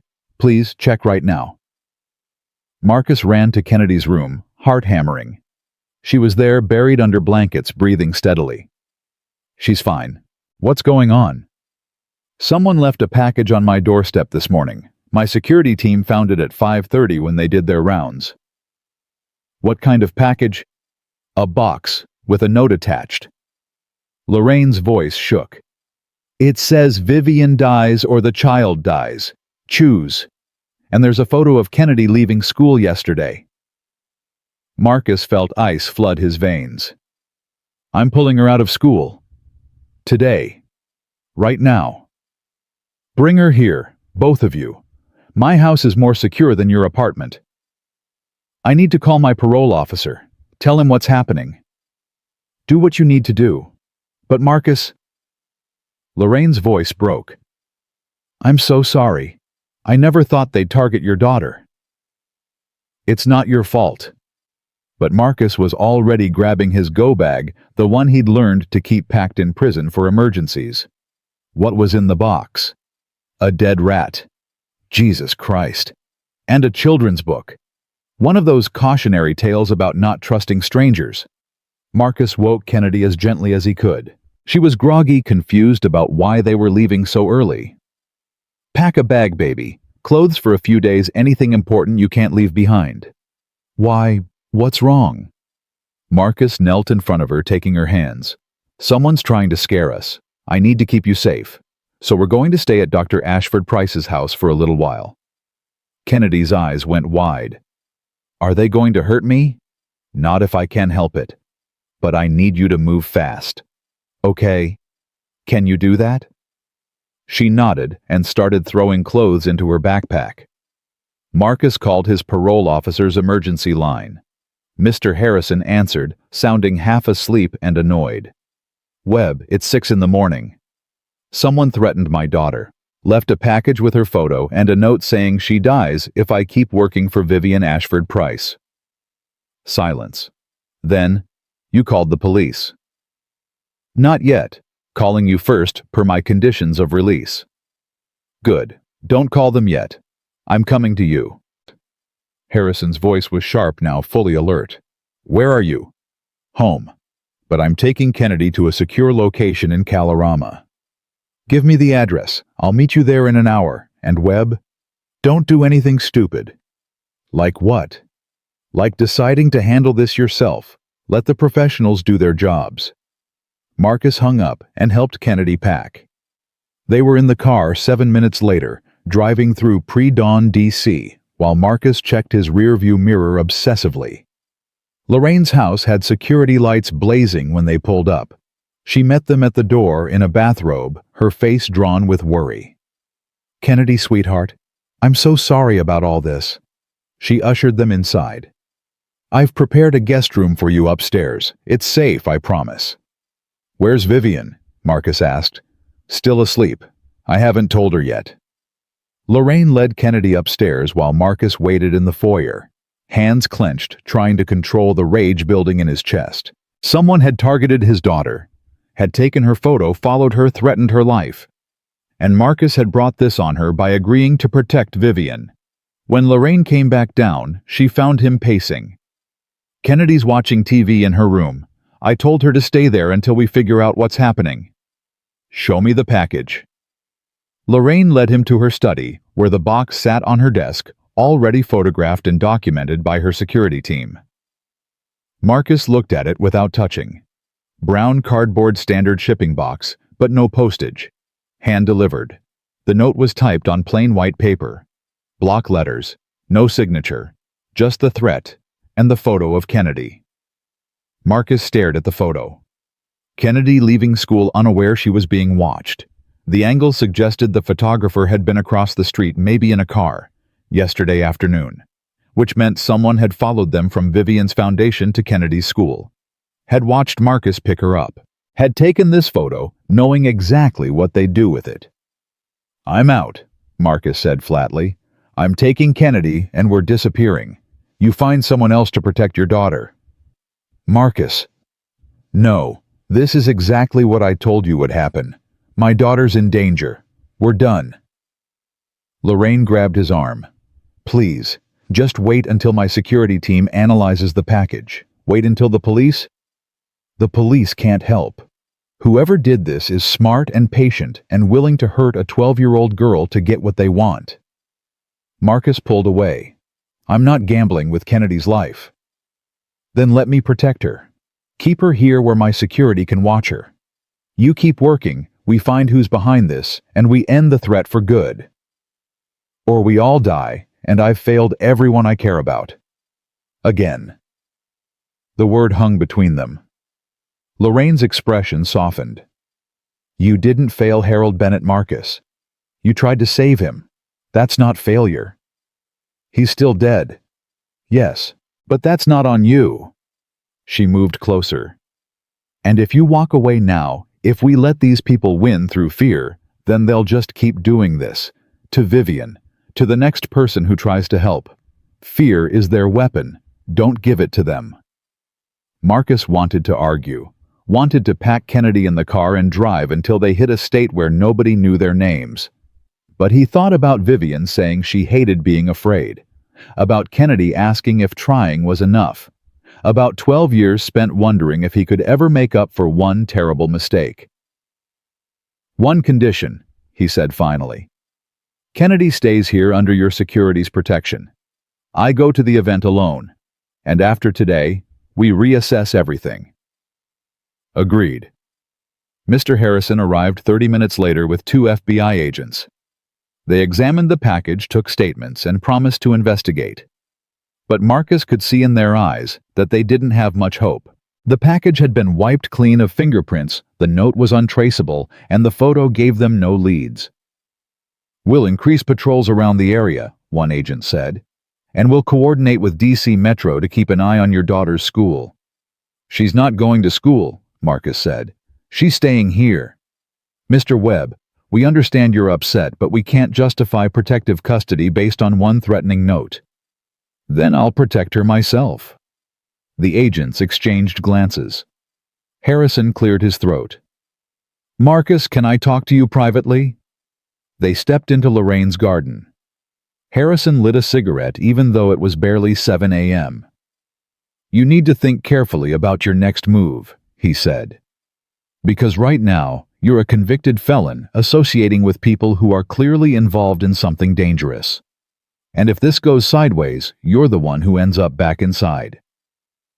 "I'm trying to protect my daughter." "I know. But the system doesn't care about your intentions. It cares about results." Harrison took a drag. "If something happens to Vivian Ashford Price while you're supposed to be protecting her, who do you think takes the fall? The rich black family with lawyers or the ex-con with a record?" Marcus felt sick. "What are you saying?" "I'm saying walk away. Take Kennedy somewhere safe. Let these people handle their own problems. And if Vivian dies because I walked away, then that's on whoever's trying to kill her, not on you." Harrison dropped his cigarette and crushed it under his heel. "But if you stay and she dies anyway, that's on you. Choice is yours." Marcus thought about Vivian saying she hated being afraid, about Lorraine begging him to protect her daughter, about Harold Bennett's eyes right before he died. "I'm staying," he said. Harrison sighed. "Then God help you, Webb, because I don't think anyone else can." The foundation building was already buzzing with activity when Marcus arrived at 8:30. Caterers were setting up tables, volunteers were hanging banners, and Vivian's staff was running through last-minute logistics. Marcus moved through the space methodically, checking every corner, every exit, every window that could provide a line of sight. Vivian found him in the back alley, examining the new locks that had been installed overnight. "You look terrible," she said. "Didn't sleep much." "Mother told me about the package, about Kennedy." Her voice was tight. "I'm so sorry, Marcus. This is exactly what I was afraid of." "Not your fault." "Isn't it? Someone's threatening your daughter because you're helping me." Vivian leaned against the brick wall. "Maybe you should walk away. Take Kennedy somewhere safe. I'll figure something else out." Marcus turned to face her. "Is that what you want?" "I want your daughter to be safe. I want you to not have to choose between protecting her and protecting me. Those aren't mutually exclusive. Kennedy's safe at your mother's house with professional security. And I'm here doing what I agreed to do. But if something happens to her, it won't." Marcus's voice was hard with certainty. "Because I won't let it. And neither will the 3 ex-Secret Service agents watching her right now." Vivian searched his face. "You're sure about this?" "I'm not sure about anything except that running doesn't solve problems. It just delays them." Marcus pulled out his phone and showed her photos he'd taken of the venue. "Now help me understand the event flow. Where are you standing during the presentation? Who's introducing you? What's the timeline?" They spent the next hour going through every detail. The presentation would start at 10:30 in the main conference room. Vivian would speak for 15 minutes, then introduce 3 women from her program who'd successfully transitioned back to society. After that, there would be a reception with light refreshments and networking. "The three people I'm worried about," Marcus said. "Councilman Mitchell, Pastor Thompson, and your Uncle Richard. Where will they be sitting?" Mitchell confirmed he's not coming. Said something came up last minute. Vivian checked her phone. "Thompson is supposed to be here, but he hasn't confirmed. And Uncle Richard always sits in the back. He doesn't like being in the spotlight." "Why does he come at all?" "Family obligation, I think. He and my father had their differences, but he loved my mother. He shows up to these things to support her, even if he doesn't support the work." Vivian's expression was complicated. "He's not a bad person, Marcus. He's just bitter about the inheritance." "Bitter people do desperate things." "Not Uncle Richard. He might be petty and small-minded, but he's not violent." Marcus didn't argue, but he made a mental note to keep close watch on Richard Ashford Price regardless. At 9:45, guests started arriving. Marcus positioned himself near the entrance where he could see everyone coming in. He'd changed into a suit that Lorraine had provided, not expensive, but professional enough that he looked like he belonged.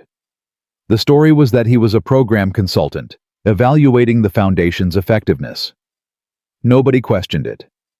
Richard Ashford Price arrived at 10:15. He was in his mid-60s, white-haired, with the kind of prosperous appearance that came from old money. He walked with a slight limp and carried a brass-handled cane that looked expensive. He saw Vivian across the room, and his expression flickered with something Marcus couldn't quite read. Affection, maybe, or regret. Then he moved to the back row and sat down, settling the cane across his lap. Pastor Thompson arrived 5 minutes later. He was a large black man in his 50s, wearing an immaculate white suit that probably cost more than Marcus's car. He had the kind of presence that drew attention, the charisma that came from years of commanding congregations. He went straight to Vivian and embraced her like they were old friends. "Sister Vivian, it's wonderful to see you doing the Lord's work." "Pastor Thompson, thank you for coming." Vivian's smile was polite but didn't reach her eyes. "I know you're busy." "Never too busy to support redemption and rehabilitation. Though I must say I hope your program includes a strong spiritual component. Faith is essential to true transformation. We offer chaplain services for those who want them, but we don't require religious participation." Thompson's smile tightened. "A mistake, I think. But we can discuss that another time." He moved toward the seating area, shaking hands and blessing people as he went. Marcus watched him carefully. The man had that particular combination of charm and certainty that Marcus had learned to distrust in prison. The guys who spoke in absolutes, who claimed to have all the answers, were usually the most dangerous. At 10:30, Vivian took the podium. She looked composed and professional, and when she started speaking, her voice was clear and passionate. 10 years ago, my father told me something that changed my life. He said that we judge a society not by how it treats its most successful members, but by how it treats those who have fallen.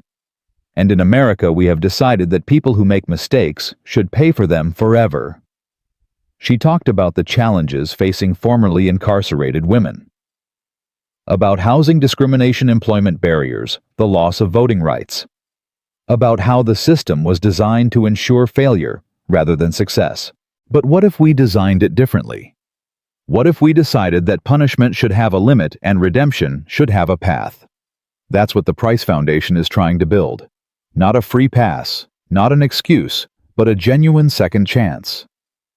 The three women she'd invited to speak were powerful. One had been imprisoned for drug possession and was now a certified addiction counselor. Another had served time for fraud and now ran a small business, helping other formerly incarcerated people with financial literacy. The third had been convicted of assault and was now a domestic violence advocate. Their stories were raw and honest. They talked about their crimes, their regrets, the difficulty of rebuilding after prison. But they also talked about hope, about the people who'd believed in them when nobody else would. Marcus found himself moved despite his intention to stay focused on potential threats. These women could have been him, In another life with slightly different choices, he could have been standing at that podium talking about his second chance. The presentation ended to strong applause. As people moved toward the reception area, Marcus kept his eyes on Richard and Thompson. Richard had clapped politely, but his expression was distant, disconnected. Thompson had applauded enthusiastically, but Marcus noticed his jaw was tight, his smile forced. During the reception, Marcus stayed close to Vivian as she worked the room. She was good at this, engaging with donors, thanking volunteers, making everyone feel valued. But Marcus could see the strain around her eyes, the way her shoulders tensed whenever someone approached from behind. Thompson cornered her near the refreshment table. "A powerful presentation, Sister Vivian. Though I noticed you didn't mention the role of faith in rehabilitation." "That's because faith is personal, Pastor. Some women find strength in religion, others find it elsewhere. We support whatever works for each individual. But without accepting Christ as their Savior, how can they truly be redeemed?" Thompson's voice was louder now, attracting attention. "You're giving them tools for earthly success, but ignoring their eternal souls. With respect, Pastor, that's not the Foundation's role. We help with practical needs, housing, employment, education. Spiritual needs are between each woman and whatever higher power she chooses to believe in. So you're creating secular redemption, redemption without repentance, without submission to God's will." Thompson's face was flushing. "This is exactly what I warned my congregation about. False prophets offering easy salvation." Marcus moved closer, ready to intervene if necessary. Vivian's voice remained calm but firm. "I'm not offering salvation, Pastor. I'm offering practical support. There's a difference. Is there? Because I see women here today who committed terrible crimes and you're celebrating them like heroes. Where's the acknowledgement of their victims? Where's the penance? They served their sentences. That's the penance society demanded. Now they're trying to build better lives. If you can't support that, then perhaps this isn't the right venue for you." Thompson's eyes blazed. "You're enabling sin, Sister Vivian, and one day you'll answer for it." He turned and walked out, his white suit bright against the doorway. Several guests watched him go with uncomfortable expressions. Vivian took a shaky breath. Marcus touched her elbow lightly. "You okay?" "Fine. He does this every time. Makes a scene, storms out, then preaches about me on Sunday." She smiled, but it was brittle. "I'm used to it." "Doesn't make it right." "No, but it makes it predictable." She moved to greet another donor, and Marcus followed, scanning the crowd. Richard Ashford Price was still in his corner, nursing a glass of wine. He'd spoken to no one, just watched the proceedings with that distant expression. Marcus decided it was time to introduce himself. "Mr. Ashford Price, I'm Marcus Webb. I'm consulting with the Foundation on program development." Richard looked him up and down, with barely concealed disdain. "Are you now? And what makes you qualified to evaluate my niece's work?" "Personal experience. I spent 12 years in federal prison." "Ah. One of Vivian's projects." Richard took a sip of wine. "She collects you people like some women collect stray cats. Brings you home, cleans you up, expects you to be grateful forever." Marcus kept his expression neutral. "She's helped a lot of people rebuild their lives." "Has she helped you? Or are you just another ex-convict playing at redemption while waiting for the next opportunity to screw up?" "I guess time will tell." Richard smiled without warmth. "Time always does. You know what they say about leopards and spots. People don't really change, Mr. Webb. They just get better at hiding what they are." "Is that what you believe?" "That's what I know. I've watched my niece waste 10 years and millions of dollars on people who'll never amount to anything. My brother Jonathan had the same blind spot, couldn't see that some people are simply broken beyond repair. Your brother helped a lot of people during his career. My brother was an idealist who died disappointed. Every case he won, every client he saved, it didn't change the fundamental nature of humanity. People are selfish, violent, and weak. No amount of social programming changes that." Marcus thought about all the ways he could respond to that. About the women here today who'd proved Richard wrong. About Kennedy and her dreams of becoming a lawyer who helped people. About second chances and redemption and the possibility of change. Instead, he said, "Thank you for your perspective, sir. I'll take it under advisement." Richard's eyes narrowed. "You're not really a consultant, are you? You're here because my sister-in-law is paranoid about threats. She thinks someone's trying to hurt Vivian." "Are they?" "Of course not. The accident was just that, an accident. But Lorraine can't accept that her precious daughter isn't invincible. So she hires men like you to play bodyguard and pretend there's danger lurking around every corner." "And you think there's no danger?" "I think Vivian courts controversy with her work. She takes risks, pushes boundaries, makes enemies. If something bad happens, it'll be because of her own choices, not some elaborate conspiracy." Richard finished his wine. "Now, if you'll excuse me, I've fulfilled my family obligation. Tell Vivian I said goodbye." He walked out, his cane tapping against the floor, and Marcus watched him go with growing unease. The man's bitterness was palpable, but was it enough to motivate murder? Richard stood to inherit nothing. If Vivian died, Lorraine would get everything. Unless Richard thought he could contest the will more successfully if both women were gone. The thought made Marcus's blood run cold. The event wound down around 1 p.m. Vivian looked exhausted, but satisfied as the last guest left. Her staff started cleaning up while she collapsed into a chair in her office. "That went well, I think. No major disasters." "Thompson's outburst was pretty major," Marcus said. "That was mild for him. Last year he brought protesters with signs calling me a devil worshipper." She rubbed her temples.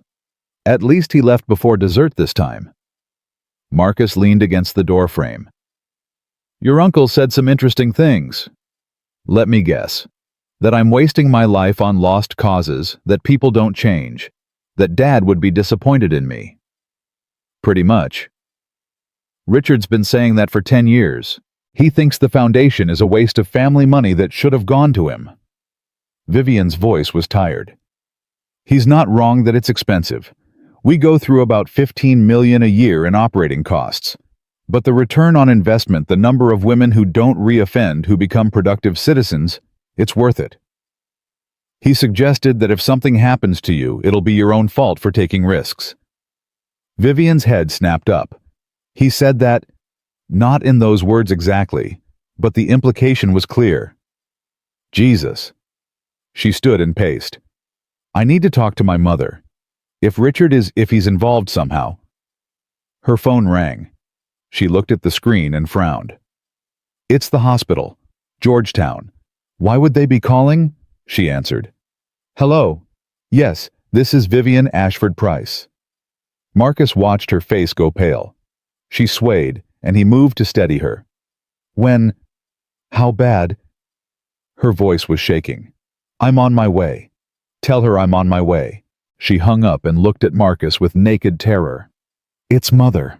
She collapsed at home an hour ago. They think it's a stroke."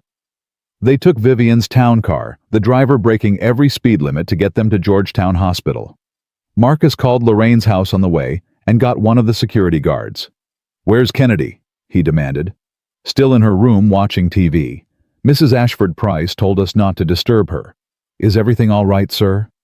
"Dr. Ashford Price is in the hospital. I need someone with eyes on Kennedy until I get there. You understand, don't let her out of your sight." "Yes, sir. I'll go up there now." They arrived at the hospital and were directed to the intensive care unit. Lorraine was in a private room hooked up to monitors and IVs. A doctor was adjusting her medication when Vivian burst in. "Mother!" She grabbed Lorraine's hand. "Can you hear me?" Lorraine's eyes fluttered open. Her face was slack on one side, her speech slurred when she tried to talk. "Vivi." "Don't try to talk. You're going to be okay. You're at Georgetown, you're getting the best care." The doctor pulled Marcus aside.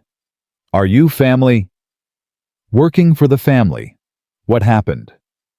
"Ischemic stroke. Blood clot in the left middle cerebral artery.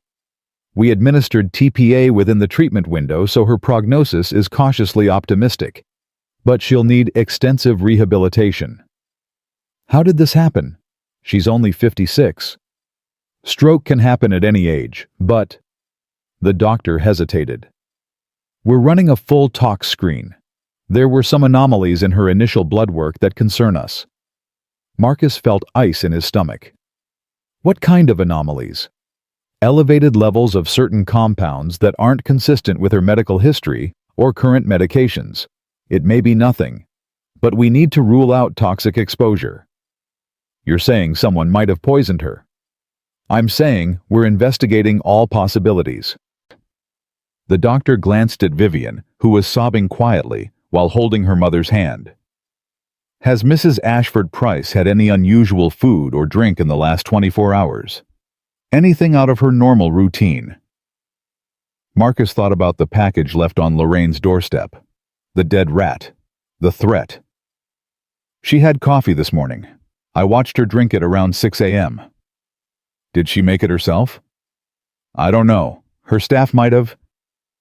We'll need to test anything she consumed. And Mr. Webb, if there's any reason to believe this wasn't natural, the police need to be involved immediately. Marcus stepped into the hallway and called the FBI agent who'd investigated the threatening package. Explained the situation. Within 20 minutes, agents were at Lorraine's house collecting evidence and questioning staff. Marcus went back into Lorraine's room. Vivian was still holding her mother's hand, talking to her in a low voice. Lorraine's eyes were closed, but her fingers twitched in Vivian's grip. I need to check on Kennedy, Marcus said quietly. Vivian looked up, her face streaked with tears. Go. I'll stay here with Mother. I'm leaving 2 agents outside the door. Don't let anyone in except medical staff. And if you feel unsafe for any reason, you call me immediately. Marcus, Vivian's voice cracked. This is because of me, isn't it? They went after Mother because I wouldn't back down. We don't know that yet. Yes, we do. The package this morning threatened Kennedy or me. So they went after my mother instead. They're taking away everyone I love until I have nothing left to fight for. Marcus knelt beside her chair. Listen to me. Your mother is alive. Kennedy is safe. You're protected. Whoever's doing this, they're escalating because they're desperate. That means we're close to finding them. Or it means they're going to keep hurting people until I'm dead. Then we don't give them that chance. Marcus squeezed her shoulder. I'm going to get Kennedy and bring her here. You're going to stay with your mother. And we're going to figure out who's behind this, and we're going to stop them. How? I don't know yet, but I'm not giving up. And neither are you. He left Vivian with the FBI agents and drove to Lorraine's house. Kennedy ran to him when he arrived, throwing her arms around his waist. Dad, what's happening? The security guys won't tell me anything, and you've been gone all day. Dr. Ashford Price is sick. She's in the hospital. We need to go there and stay with Vivian. Is she going to die? Marcus thought about lying about protecting Kennedy from the harsh truth. But he'd promised to always be honest. I don't know, baby. The doctors are doing everything they can. Kennedy was quiet on the drive to the hospital. When they arrived, Marcus took her straight to Lorraine's room. Vivian looked up when they entered, her eyes red from crying. Kennedy went to her without hesitation and hugged her. I'm sorry about your mom. My mom got sick too. She didn't make it. But maybe yours will. The doctors are really good here. Vivian's composure cracked. She pulled Kennedy close and sobbed into her hair while Marcus looked away, giving them privacy. His phone buzzed with a text from the FBI agent. Preliminary results showed traces of brodifacoum in Lorraine's coffee, a powerful anticoagulant used in rat poison. Someone had deliberately poisoned her. Marcus closed his eyes and thought about the dead rat in the morning's package. The message was clear. They could reach anyone, anytime, and they would keep killing until Vivian was dead. Unless Marcus stopped them first. He stepped into the hallway and called the security team at Lorraine's house. I need you to pull footage from every camera you have for the last 48 hours. Focus on anyone who went near the kitchen, anyone who had access to Dr. Ashford Price's coffee maker. We already pulled that for the FBI, sir. There were only 3 people in the kitchen this morning: the housekeeper, the morning security guard, and Mrs. Ashford Price herself. Send me the footage, all of it. Marcus watched the security footage on his phone, scanning for anything suspicious.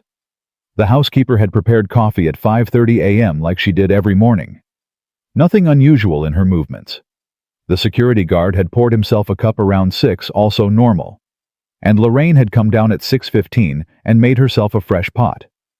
Except. Marcus rewound the footage. There at 6:12 a.m., 3 minutes before Lorraine came downstairs.